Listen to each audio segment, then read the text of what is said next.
Thank you so much, Kevin, for having me here today, and thank you all for attending. I'm so excited to be here, and I'm really excited to see that so many of you are interested about patents. You know, whenever I talk about patents, sometimes people's eyes roll over. But if you actually look at the Constitution, the power of Congress to issue patents is higher on the list than declaring war. How many of you knew that?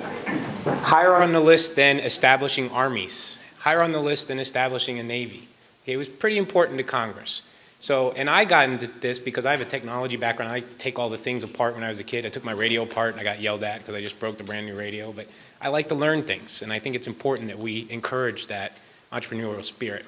Okay, so let me just, I guess we're not allowed to ask people to actually raise their hand, but just in your own mind, answer the following question. How many people here think it's good for companies to lie to the American people? This bill condones companies lying to the American people. Okay. It's currently against the law for someone to take a product which is not patented and mark a patent number or the phrase patented on that product with the intent of deceiving the public. That's currently against the law. This is what's called the false marking law. It's section 292 of the Patent Act. Okay? Now, anyone want to guess how long this has been against the law?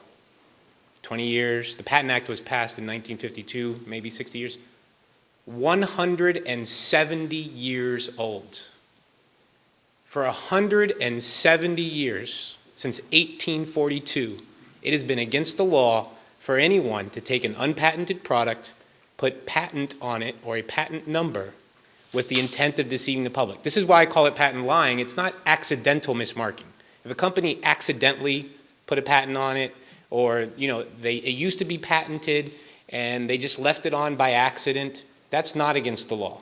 The law requires that there be an intent to mislead the public. That's written right into the statute. So if there's no intent to mislead the public with your false statement, you're not violating the statute. Now, the second part of the statute is when Congress created this back in 1842, they said, okay, this is bad, but it may not be worth our time and taxpayer money to pursue companies that violate the law. Okay, so we want to make something against the law, but we don't want to actually spend taxpayer money to hire lawyers and investigators to prosecute it, because it's not the crime of the century. And I agree, it's not the crime of the century. So what was a trick that our founders used in order to get laws enforced that they didn't want to pay to enforce themselves?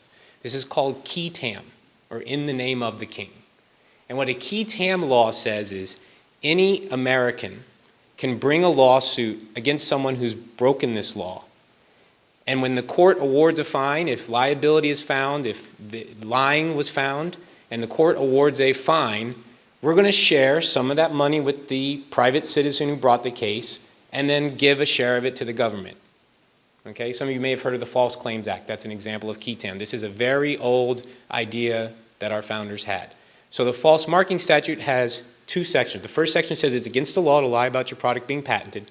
Second part of it says any person may bring a lawsuit to enforce this law, and any fine that's recovered gets split 50-50. 50% goes to the people who actually did the time and effort to bring the case, and 50% goes to the government, who literally just sits there, does nothing, and they get the money. Okay? So there have been a lot of lawsuits recently about false marking. It was a kind of dormant statute for a long time.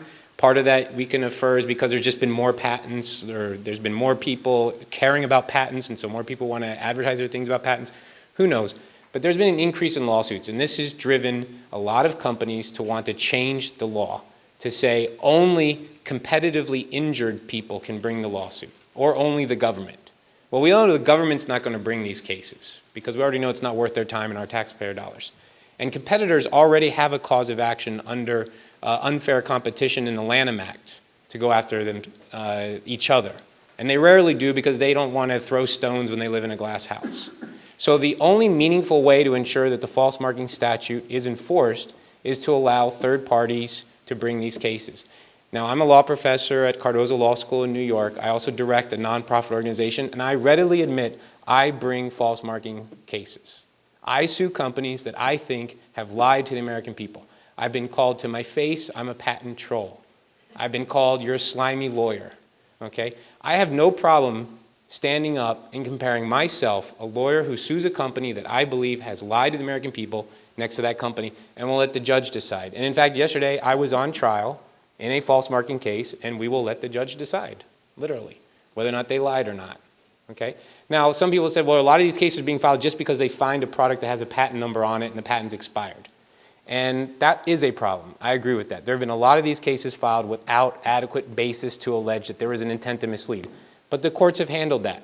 They've routinely been dismissing a lot of these cases. I see them come through my screen all the time. I get an automatic alert every time there's a case. Dismissal, dismissal, dismissal, dismissal, dismissal. My cases have survived dismissal because we have additional facts to prove that there was an intent to mislead the public. So I'm proud of this work, and I think it's worthwhile.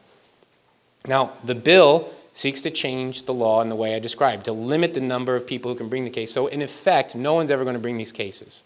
And the current system, the way it's devised, is working. The average settlement amount for these cases, when they get filed and end up settling, is somewhere in the 5-figure range. These aren't million-dollar cases. These aren't putting companies out of business. They try to say in the proponents of this change, well, these bills threaten to put us out of business with these billion-dollar verdicts. That's not true. If you look at the actual statistics, the fines are very low. The government gets half of that.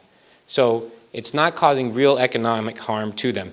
And it's actually caused a dramatic cleanup of the marketplace.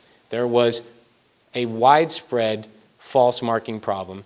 There was a rush to help ensure that that problem got fixed, and the problem has been fixed. And I think this is now very moot. The number of complaints that have been filed recently is much less than the number of complaints that were originally filed, which is only because there were so many products being falsely marked in the marketplace. Now, in addition to that, there's one other part of the proposal that I have a problem with. The proposal intends not only to change the law in a way which basically means it'll never get enforced, but they want to do it retroactive. They want to apply that new law to all of the cases that are already pending, including my case that I did yesterday. And I just think personally that's unfair, because I've spent a lot of my time and my own money, well, not my money, but my organization's money, to bring these cases. And so I think that's unfair. And the second part of it, whenever you make something like this retroactive, how does like the new guy that you're allowing to do it not believe that you're not going to make it retroactive in the future and take away their right to sue? Right? So they want to change the law to say, well, competitors can sue. Right? And they want to make that retroactive. Well, how's a competitor going to rely that they actually can sue? Because maybe competitors start bringing these lawsuits, and then next year or the year after, they come and they want another change retroactively to say, no, only the government can sue. Right? So that's why I have a problem with the retroactivity of it, even if the change itself made sense. And at the end of the day, this bill is supposed to be about innovation.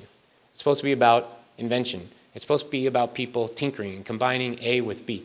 How does letting corporations lie to the public about whether or not unpatented things are patented help innovate? I don't see any connection about how that's a legitimate basis. So thank you again for being here. Thank you again for having me.